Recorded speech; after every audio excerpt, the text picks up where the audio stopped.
À 100 jours des Jeux Olympiques d'hiver, les infrastructures sont prêtes à Beijing. Les épreuves de test ont déjà débuté pour roder l'organisation avant les JO 2022.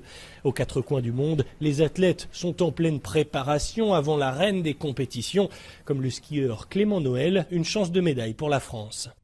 C'est gros, ça nous dépasse. C'est vraiment ça qui interpelle le plus, c'est la grosseur de l'événement et de l'organisation qui va avec. Après, oui, il y a l'esprit olympique parce qu'on représente notre nation encore plus que sur les autres courses et le partage avec les autres disciplines qui fait qu'il y a beaucoup d'athlètes et il y a une belle émulation, une belle ambiance. J'espère que les Chinois seront intéressés par le ski et qu'ils vont pouvoir quand même mettre une belle organisation. Je suis sûr que ça sera le cas, mais une belle ambiance, ce serait bien. J'espère qu'ils seront à fond sur ces Jeux Olympiques, qui nous supporteront et qui feront oublier le manque de public étranger et que l'ambiance sera bonne.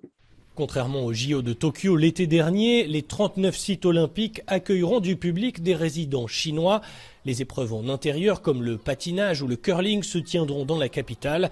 De nouvelles lignes de TGV relieront Beijing et les montagnes du Nord où se tiendront notamment les épreuves de ski.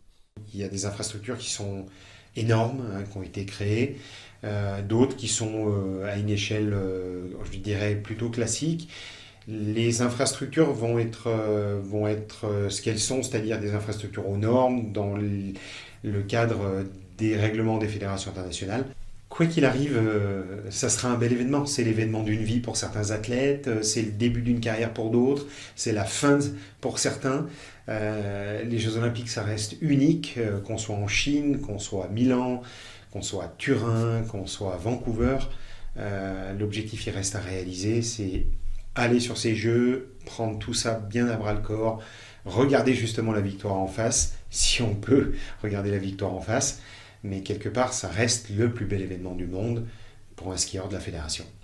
Pour l'occasion, la délégation olympique française, elle sera composée d'une centaine d'athlètes, sera représentée par un nouvel emblème, un coq toujours, mais un coq qui regarde la victoire en face, a expliqué le comité olympique français. Le rendez-vous est donc pris au Stade national de Beijing le 4 février 2022 pour la cérémonie d'ouverture. Cyril Fourneris, CGTN, Paris.